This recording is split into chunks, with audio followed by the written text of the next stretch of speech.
Natural de Tocantins, a 872 quilômetros de Manaus, foi por quase 30 anos promotor de Justiça do Estado e chegou a assumir o cargo de Procurador-Geral do Ministério Público do Amazonas. Hoje é o Controlador-Geral do Estado, atua há mais de 2 décadas como professor universitário, é especialista em Direito Civil e também é autor do livro Crônicas, obra que reúne artigos assinados por ele e publicados em um jornal de grande circulação de Manaus. O convidado do Conversa Política de hoje é Otávio de Souza Gomes. Eu vou falar aqui de um caso que eu tive à frente, né, assim, como Procurador-Geral de Justiça. Eu digo aqui que o caso mais emblemático do Amazonas, hoje, do que eu conheço pelo menos, eu com 57 anos de idade, foi o caso Wallace. O nível de investigação que se chegou só foi possível porque nós criamos uma força-tarefa dentro do Ministério Público, com vários promotores, e a polícia criou a sua força-tarefa e a justiça tinha uma pessoa, um juiz específico para aquele caso.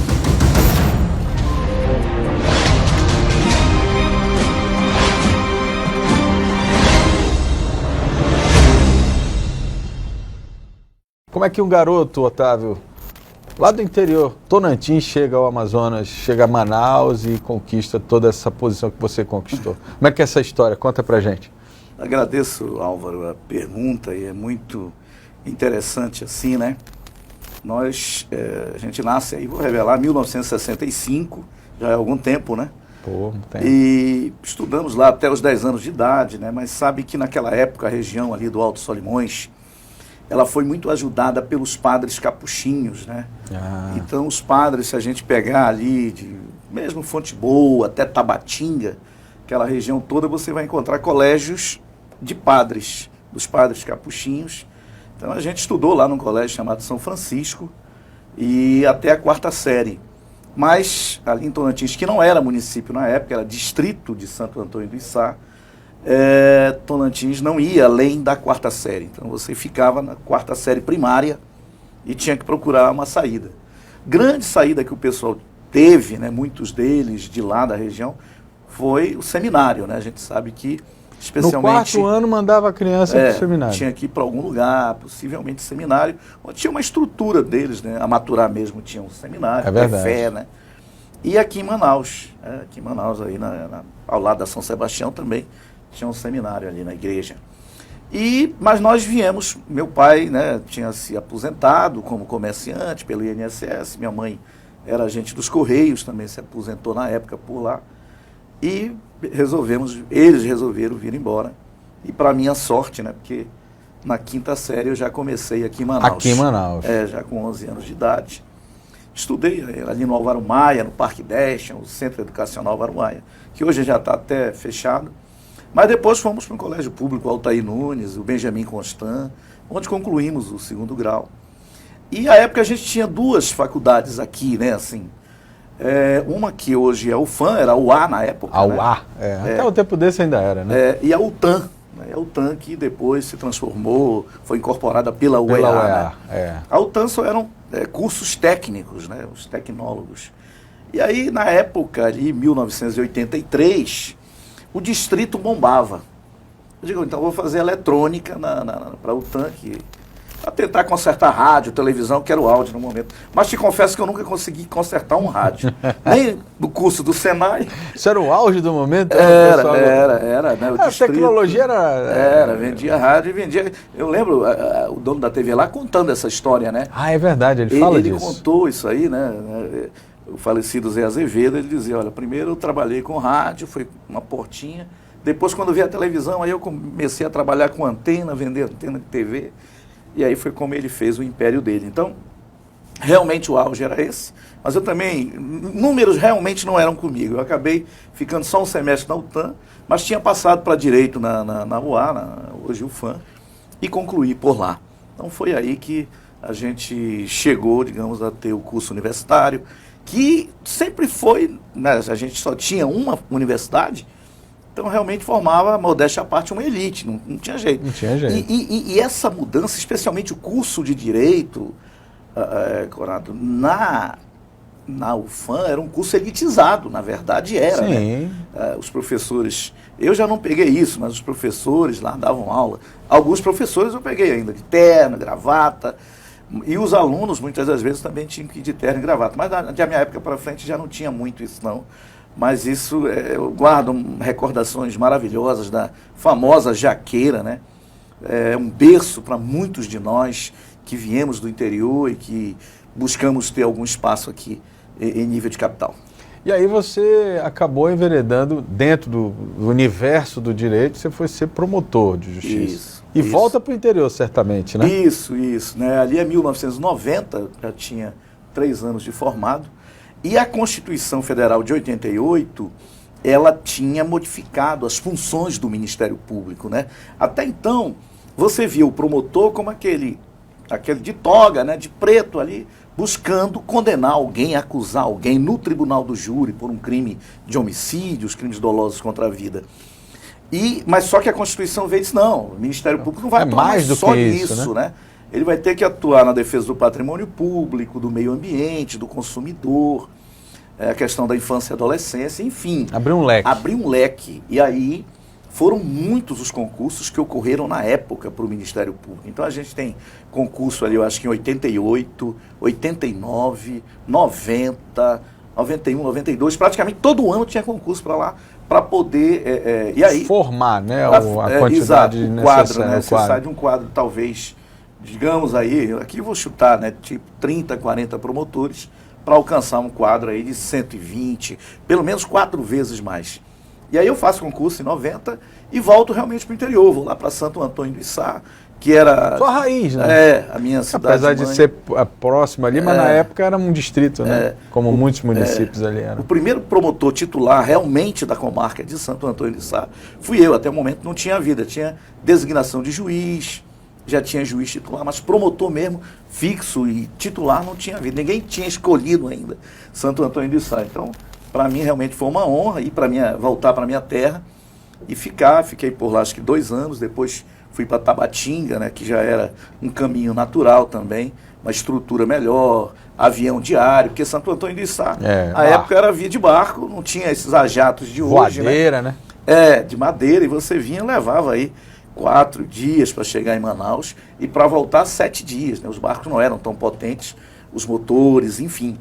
Mas foi uma volta, assim, me senti em casa, né? Tinha irmãos lá, tinha sobrinhos, tinha os parentes. Isso é muito importante. Agora eu queria a tua visão, Otávio, porque assim, falar com alguém que veio do interior, que nasceu no interior, veio para a capital, recebeu o estudo, né? Teve a oportunidade de estudar, de se qualificar, e aí de repente você volta, anos depois, para o mesmo local de onde você nasceu. Certamente a visão que você tem do interior é uma visão diferente de quem nunca esteve por lá. Né? E eu queria que você falasse um pouco disso, porque hoje se discute muito a interiorização do desenvolvimento.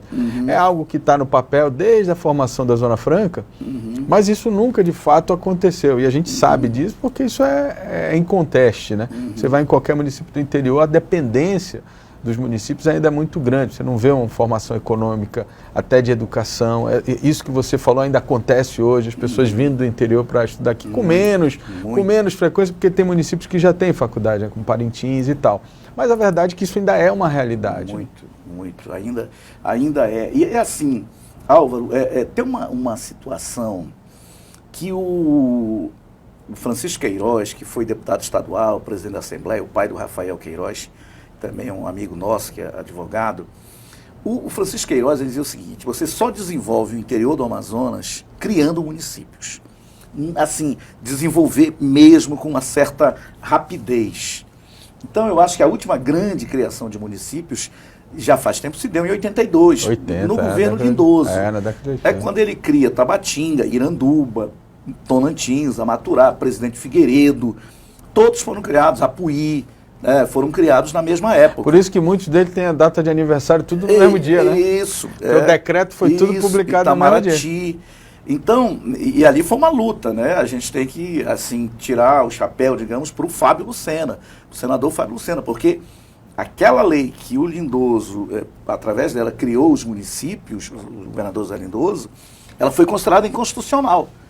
E até pelo Supremo Tribunal Federal. E o Fábio, porque não atendia os requisitos para criação. Você tem uns requisitos para criar municípios, né? População, plebiscito, enfim, renda mínima.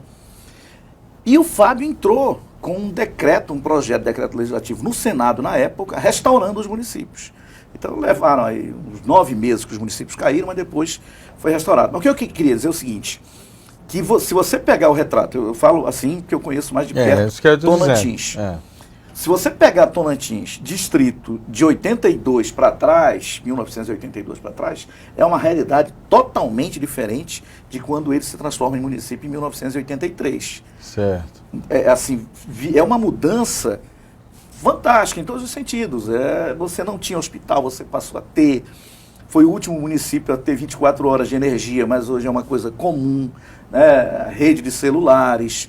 Ainda é um problema lá, que é o único município do Amazonas, e aqui eu chamo a atenção do nosso amigo desembargador Jorge Chalub, a gente tem uma boa relação com ele, é o único município do Amazonas que não é comarca. Ele ainda é termo, né? Ainda é termo, é o único. É verdade. Dos 62 municípios do Amazonas, Tocantins é o único que não é. Eu não sei por quê. É verdade. Sinceramente, porque ele tem uma população lá mais ou menos de 23 mil habitantes, e vou fazer só um comparativo com Japurá, né? Um demérito a Japurá, que é comarca. Mas Japurá deve ter uns 7, 8 mil habitantes. Não tem sentido. Então, a gente vê essa diferença e, volto a dizer, acho importante transformar Tocantins em comarca.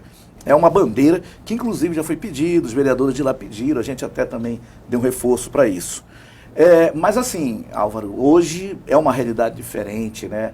Os ajatos que vão ser hoje fazem 24 horas, daqui a Santo Antônio de Sá, daqui a Maturá. É verdade. Então, é um outro avanço a questão do transporte. Você já tem aeroporto ali em Santo Antônio de Sá, em São Paulo de Olivença. Claro que você não tem linhas regulares, outro problema, né? Já tivemos linha regular. Em Fonte Boa, hoje não tem mais. Em São Paulo de Olivença já teve, não tem mais. Da própria Azul. Então, precisa ainda ter cuidados com isso. Precisa. Por exemplo, a gente sabe que para aquela região lá, a questão do manejo do pescado é fundamental. Para desenvolver mesmo. Para desenvolver, né? Você, por exemplo, ali do Mamirauá, do Lago do Mamirauá, de Tefé para lá, é impressionante. Você sobrevoa aquele lago por 1 hora de avião, parece que é interminável. Todo ele manejado. Mas aí você começa a chegar nos outros lagos, dos outros municípios, Jutaí, Tocantins, Amaturá, Santo Antônio de Sá, já não vai tendo mais tanto esse manejo. Já houve uma melhora, mas hoje precisa incentivar mais. Apesar do trabalho que a Secretaria de Agricultura aqui do Estado, de Produção, na pessoa do secretário Petrúcio, tem feito um trabalho, um esforço junto com o IDAM, com a DAF e outros órgãos, mas ainda precisa realmente se voltar para essa vocação de lá. Já se avançou muito.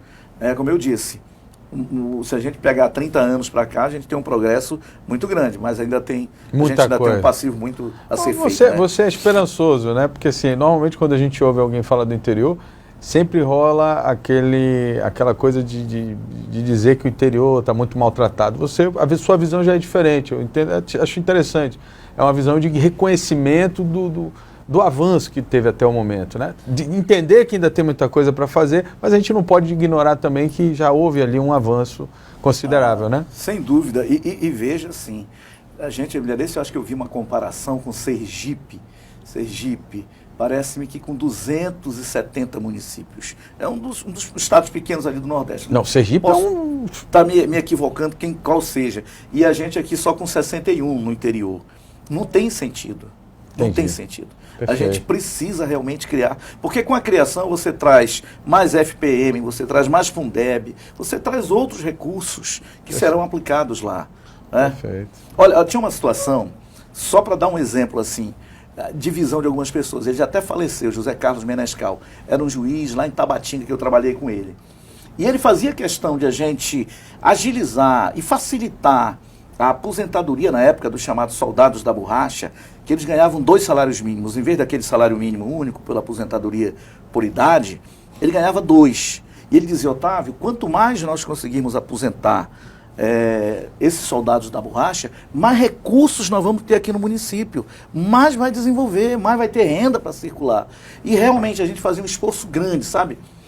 A gente mesmo pelo Ministério Público entrava com as ações e corria com o processo, e ele fazia questão de fazer audiência rápida e finalizava e mandava para o INSS. Oh, legal. Então, esse trabalho tipo social, de visão, né? Isso, a gente precisa ter, né? Eu acho que antes de ser juiz, promotor, delegado de polícia, a gente tem que ver o lado humano, né? Esse lado humano das pessoas, porque a gente trabalha para esse lado humano, ninguém está trabalhando para construir a riqueza de X, de Y, né? É o lado humano que é o mais importante, né?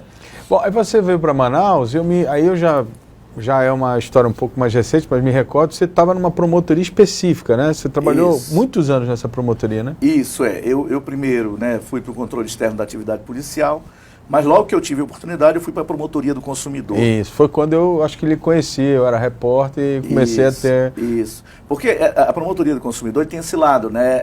Como ela abrange, assim, valores, digamos, que as pessoas dão muita importância, vamos dizer, a questão da água, a questão da energia, da telefonia, das escolas particulares, bancos, plano de saúde. Então acaba sendo uma promotoria assim com uma visibilidade grande. Né? A parte mesmo de supermercados, né? A gente, em trabalho conjunto com outros órgãos, fez muito isso. A gente tinha aquilo que a gente chamava de força-tarefa. Isso. E aí, eu lembro, por exemplo, esse aumento que é muito colocado aí na mídia, que é a questão que leva para o lado político, inclusive, aquele aumento de 40%, eu acho que foi ali 2017, eu não vou lembrar bem o ano, 2016, 2017, que falavam, né? O senador aqui pelo Amazonas era ministro de Minas e Energia e teria concedido um aumento. Mas na verdade, quem concede esses aumentos é a Agência Nacional de Energia Elétrica. E nós, a força-tarefa que a gente chamava, que éramos nós, Defensoria Pública, Ministério Público Federal, OAB, a gente ingressou com uma ação para derrubar esse aumento. E conseguimos, num primeiro momento aqui, a juíza federal aqui deu a liminar. Só que assim, ficou um mês suspenso. A gente chegou em Brasília, a visão do desembargador federal... Aí é política, aí não tem... disse, não, inclusive o argumento dele assim, né? Eu estou pagando energia cara aqui em Brasília e vocês no Amazonas não querem pagar o aumento da energia. Estou me ferrando aqui, vocês vão se ferrar lá também. É um argumento, lógico que não era o jurídico, mas a visão dele. E acabou que realmente derrubaram, como a gente nessa mesma época derrubou as bandeiras tarifárias, porque na época, Álvaro, esse é um aspecto interessante também, esse linhão de Tucuruí, que hoje abastece Manaus e algumas outras cidades aqui do Amazonas, ele não era ainda interligado. Não era, né? Estavam criando, estavam construindo o linhão. Mas mesmo assim a ANEEL tinha autorizado que a Amazonas Energia cobrasse a bandeira tarifária. Já pensou? Mesmo não estando ainda ligado, com o sistema interligado. E aí nós ingressamos e derrubamos. E ficaram apenas 2 estados, assim, aqui e Roraima, sem pagar a bandeira por um bom tempo, né? Hoje não, hoje já está interligado, o sistema está completo. Menos Roraima, Roraima continua sem, né? Continua sem. Mas aqui a gente já resolveu. Agora, falando de consumidor, Otávio, eu queria a tua visão um pouco sobre 2 problemas que a gente está vivendo agora, né? Um é bem mais simples, mas eu acho que é sintomático, é essa questão do Festival de Parintins, né? Ontem, essa semana, na verdade, a notícia que chegou para a gente é que as passagens para o período do festival estavam no site das empresas aéreas custando R$1.000 ida e volta. No dia que o governador anunciou que iria ter festival, meia hora antes continuava R$1.000. Isso eu conversei com donos de agência de turismo que ficam ali, obviamente, ligados nisso, porque eles vivem dessa, digamos assim, dessa balança comercial de passagens, né? Uhum. Ele disse que em meia hora saiu de 1.000 para 3.000. Hoje, para você ir para Parintins, um casal gasta aí algo em torno de 10, 12 mil reais. Uhum. Isso é crime, né? Na minha visão, né? Assim, é crime, né? Tem um aspecto criminal lá do Código de Defesa do Consumidor, mas você também tem aquela questão da prática abusiva, né? Também. O preço extorsivo, o preço além da realidade. Agora, tudo vai ser uma discussão, tenha certeza, jurídica. Jurídica. Quem autoriza essa questão de aumento de preço? A ANAC. A ANAC, ela faz o seguinte... Ou a NTT, né? Não, é a ANAC, mesmo. É a ANAC mesmo. Só que ela faz o seguinte, ela diz, olha, vamos dizer, trecho Manaus-Parintins, O mínimo, digamos, que a empresa pode praticar, digamos, seja hipoteticamente R$500. Perfeito. E o máximo que ela pode praticar, em tese, é R$2.000. Então ela tem essa margem. Ah, entendi. Então Entendeu? ela pode jogar nessa margem. Essa é a questão. Aí que é a questão de mercado, né? Porque eles... Demanda e procura. Demanda e procura. Você pode ver Tabatinga, a gente também que às vezes viaja muito para Tabatinga, mas tem isso, quando tu compras assim com 1 mês, 2 meses antes, é um preço, digamos, de R$1.000. Quando tu vais comprar na véspera, pode chegar a R$2.000, na véspera da viagem. Então, essa margem eles têm. Agora, que considero abusiva, não tenho dúvida, mas te digo, vai ser uma discussão, é uma briga, né? Mas assim, tem que chegar a digamos ali, um preço médio, É né? aceitável, né? Eu acho que a grande questão é você ser aceitável. Bom, mas, Otávio, nessa sua escalada profissional, você chegou ao comando, né, da instituição. Como é que foi essa experiência administrativa? E política? Pois é, Álvaro, assim, internamente, a gente sabe, o Ministério Público tem esse avanço, né? O Procurador-Geral de Justiça é escolhido pelos seus membros da ativa, né? Então é um avanço que o Judiciário, por exemplo, não tem. E mesmo o Ministério Público Federal não tem. É uma coisa assim meio esdrúxula. Porque, digamos, quem preside o Conselho Nacional do Ministério Público? O Procurador-Geral da República. Em tese, pelo menos no aspecto de correição, ele é o chefe da instituição nacional, incluindo os Ministérios Públicos estaduais. Sim.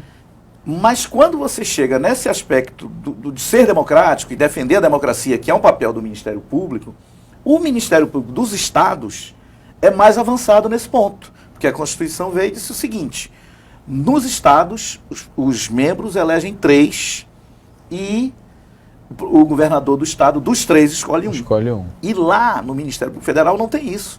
Não tem a lista tríplice. O presidente da República pode escolher quem ele quiser, dentro de algum critério da Constituição e da Lei Orgânica Nacional do Ministério Público, e PT saudações. Perfeito. Entendi. Então, aí a classe lá, inclusive, tenta fazer uma eleição que alguns presidentes da República têm respeitado, mas, dependendo do presidente de ocasião, ele não respeita. Ele leva em consideração ou não. E aí o que eu quero puxar aqui.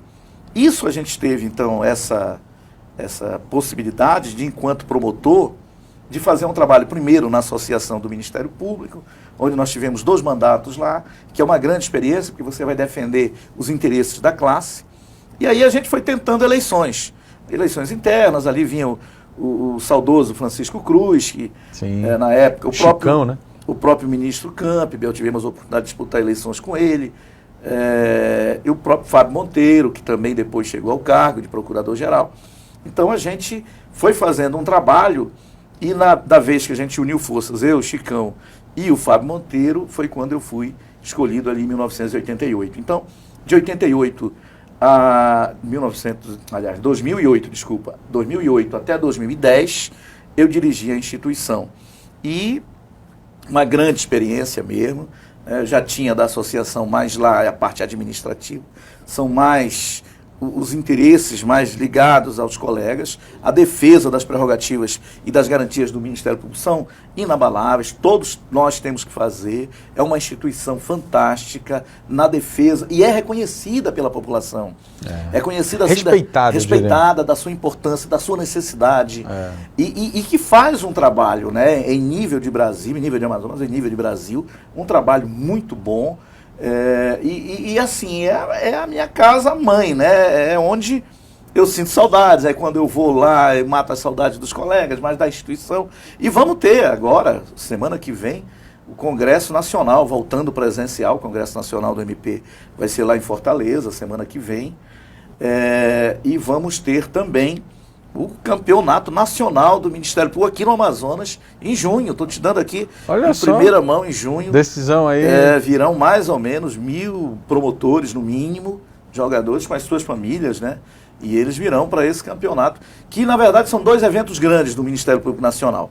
Esse Congresso Nacional e o Campeonato Nacional. São os 2 que mais reúnem pessoas, porque são pela Associação Nacional, patrocinados por eles, e envolve também as associações locais. Qual a sua opinião do papel do Ministério Público nessas grandes modificações políticas que tiveram no país?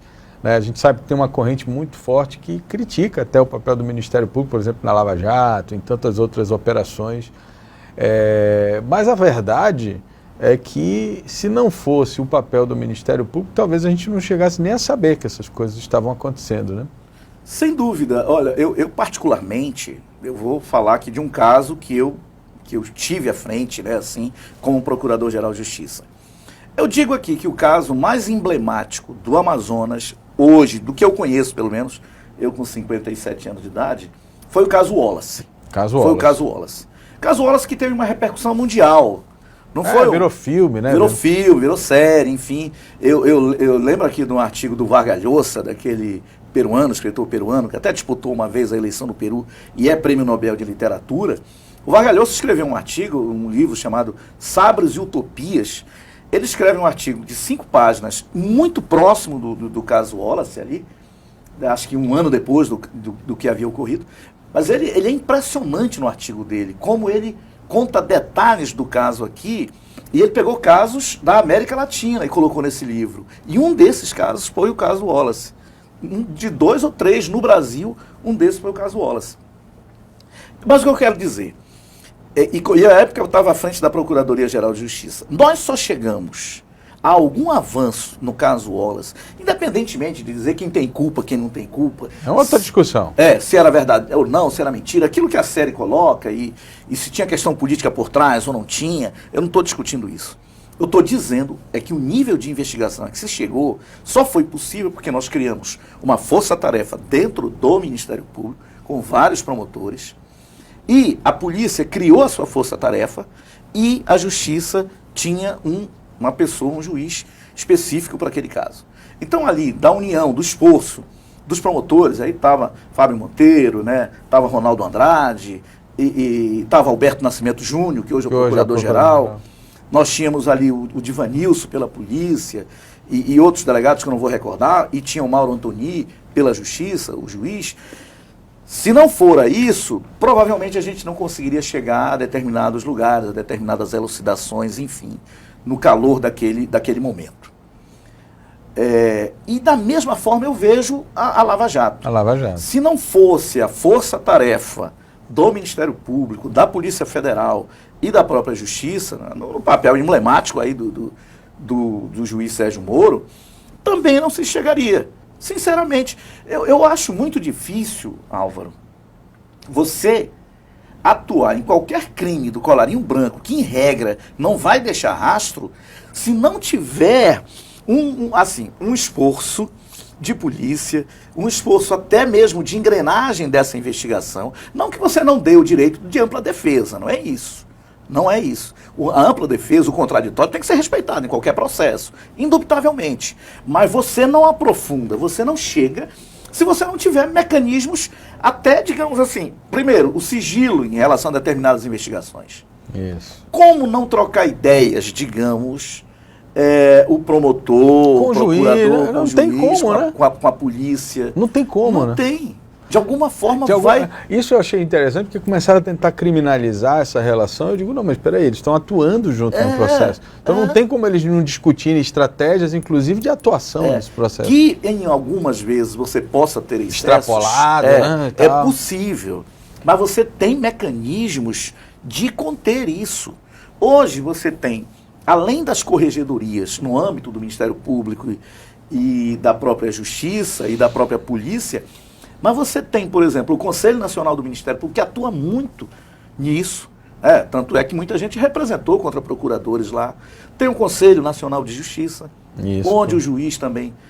agora, claro, depois que deixou de ser juiz, deixou de ser procurador, ele não mais está naquela instância, é evidente. Exato. Mas, enquanto isso, você tem mecanismos de coartar esses excessos, esses limites, dentro do processo mesmo. E outra coisa...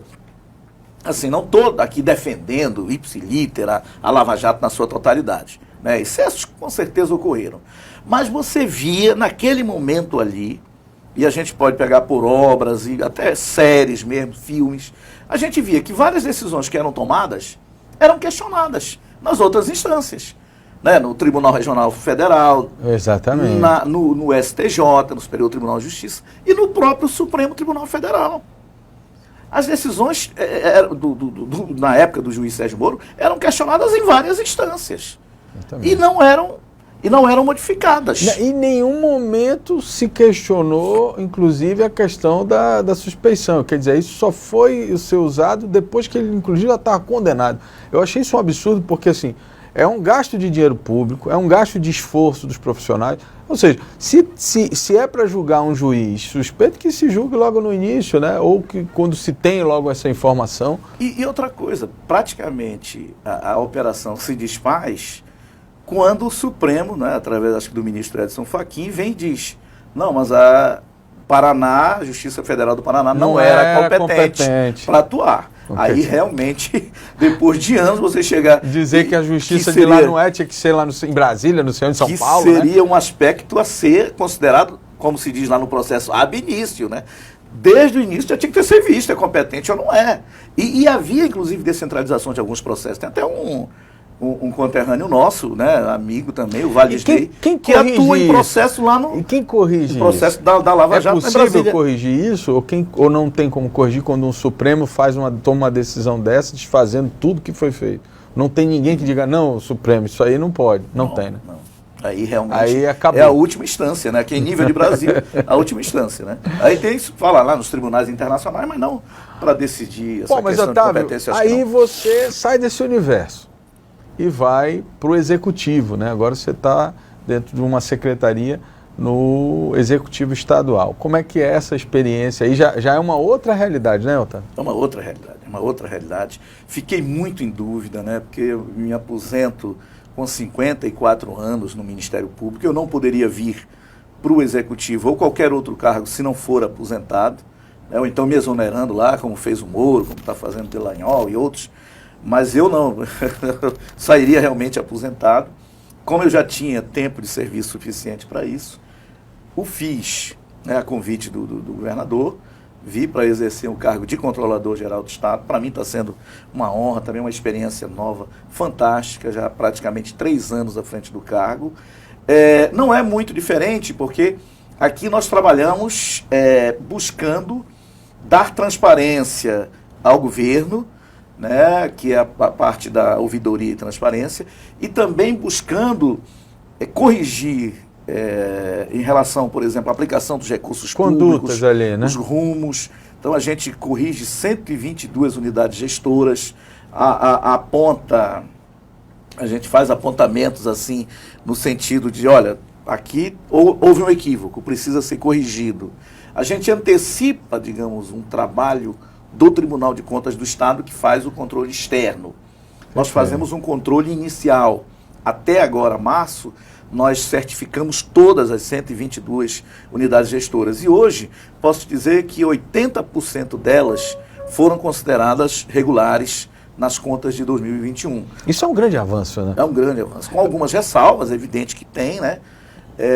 E podemos dizer que uns 10% irregulares, né? Que isso, obviamente tem coisa errada, né? Tem que a gente tem que apontar. Tem que apontar. Tem que apontar e até encaminhar para corrigir, faz recomendações, encaminha ao Tribunal de Contas do Estado, que vai fazer também a sua análise, né, a partir de abril. Então, esse é um trabalho, não é diferente, digamos, aquele do Ministério Público. Lá o Ministério Público faz um controle externo, né, na parte de patrimônio público, e aqui a gente faz um controle interno. Então está sendo uma experiência muito boa, a gente tem um corpo de funcionários muito bons. Eu tenho uma visão, Álvaro, que serviço público para mim é continuidade. Não é continuismo, é continuidade. Você sai um, outro entra e tudo continua, né? Não para, não se interrompe aquilo que está sendo feito. Exatamente. Então eu procurei manter o quadro de funcionários que nós já tínhamos, especialmente os 2 subcontroladores, o de controle interno e o de ouvidoria e transparência. Ele é o doutor Rogério Sá e ela a doutora Lúcia Magalhães, ambos com muita experiência na área. Então, mesmo cargos muito próximos, de confiança, eu não quis fazer alteração, para não haver solução de continuidade. Isso foi importante. E também a autonomia que o governador Wilson Lima nos passou para a gente fazer o trabalho necessário previsto em lei. Ele costuma dizer que ele é um dos governos mais auditados que já houve nos últimos tempos, talvez o mais auditado em todos os sentidos, especialmente interno, externo, político. Isso. por conta da Mídia, pandemia, né? Que a gente enfrentou aí, 2020, 2021. Então foram anos assim muito difíceis, especialmente 2020. Nós fomos muito demandados. Mas essas demandas, elas serviram como experiência e para a gente avançar. Havia uma situação que a gente até conversava hoje com um membro do Ministério Público de Contas, nosso procurador de contas, Rui Marcelo Alencar, que é a questão referente a nós cobrarmos das empresas que fornecem para o Estado que eles tenham um programa de compliance, um programa de integridade, um programa ético. Isso já é uma prática em muitas empresas, na verdade. Mas no privado, assim, né? Mas aí a lei, ela vem agora determinando, especialmente a nova lei de licitações, que o poder público exija isso. Quando ele for contratar, que ele faça essa exigência. E eu me lembro que ali em 2020, a gente fazendo auditorias extraordinárias em alguns órgãos, até por conta da questão da pandemia, uma das cobranças que nós já fizemos foi essa, que a secretaria fizesse a cobrança em relação aos seus fornecedores acerca desses programas de integridade. Então são avanços necessários. E nós, mesmo diante da pandemia, trabalhando remotamente, nós permanecemos auditando os 122 unidades gestoras, tanto em 2019 como 2020 e 2021. Então isso é um marco do governo Wilson Lima. E ontem nós tivemos a oportunidade de, pela vez primeira, entregar os certificados pessoalmente, reunirmos com os controles internos e com muitos gestores das pastas, muitos secretários estiveram conosco, para premiar os 5 melhores controles internos de cada órgão desse, de cada secretaria. Que legal, hein? Entendeu? Porque é uma forma de a gente incentivar que as boas práticas se disseminem no Estado como um todo. E essa é uma visão, né, que eu acho que a gente precisa começar a construir, de que não seria de tolerância a coisas erradas, mas é uma visão de entender que a máquina é tão grande que, mais do que acusar e penalizar, você precisa informar, instruir e corrigir, né? Porque o importante, na verdade, é aquilo que você falou, é a continuidade. O Estado ou o município, ele vai continuar independente dos gestores que vão entrar e vão sair. Né? Então, o que tem que importar, na verdade, são práticas que fiquem realmente dentro desses órgãos, dessas instituições, não é isso? Isso. E nós tivemos uma palestra magistral do conselheiro Érico Desterro, que hoje preside o Tribunal de Contas do Estado, e numa visão nessa linha, né? A gente não pode ter a visão de que controle interno ou externo, ele é policialesco. Denuncismo, né? Bota lá e tal. Não, chama o cara, errou, chama, corrige isso, né? Vamos ajeitar aqui, né? Nós fazemos um papel, controle interno e externo lá, o Tribunal de Contas, e a polícia tem o seu papel, né? De investigar, de apurar algum crime que possa haver. Tipo, não atendendo às recomendações, mantendo a conduta equivocada em relação à aplicação do recurso público, sabendo que não pode, aí sim, aí você não tem como corrigir, não sendo através de uma ação policial. Né?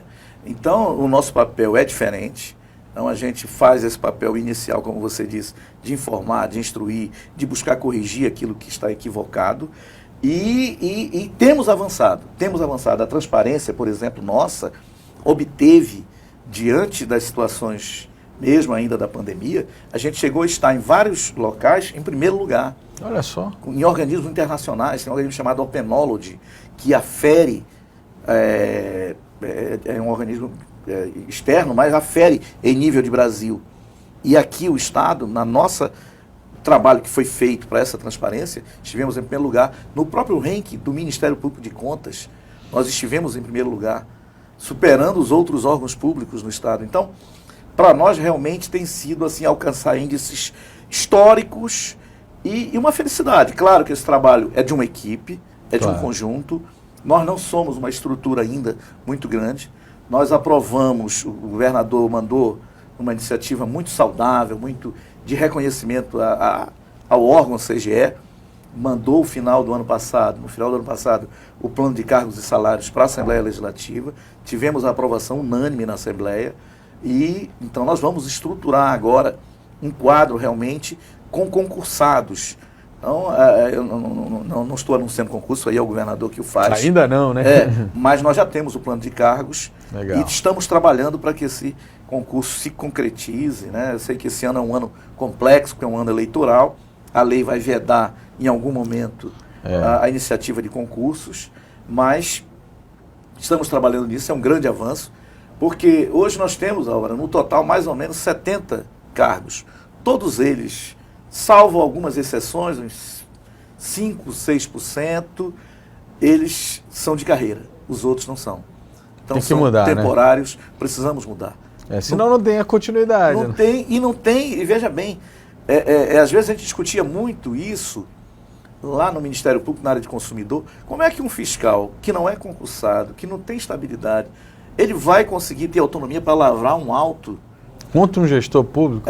E lá, vamos dizer, lá na área do consumidor, vai lavrar um auto, multando alguém. Ah, sim, Isso vai ser discutível judicialmente. Da mesma forma que, se a gente não tem um auditor realmente estabilizado, como é que ele vai conseguir fazer com que um outro gestor realmente se adeque àquilo que ele está determinando, às recomendações dele? Mas nós temos feito, mas vamos avançar com certeza a partir desse plano de cargos e salários. Otávio Gomes, queria agradecer imensamente sua participação aqui no Conversa Política, dizer que a gente, nesse espaço, busca mostrar efetivamente aquilo que muitas das vezes a grande mídia não mostra, né? Que são ações como essa, que valorizam a organização interna, né? A boa prática. Isso às vezes aparece lá na ponta, quando você mostra um índice desse de transparência, um reconhecimento internacional. Quer dizer, a gente sabe do trabalho hercúleo, né? Que muitas das vezes é preciso fazer em estruturas gigantes com pouca gente, né?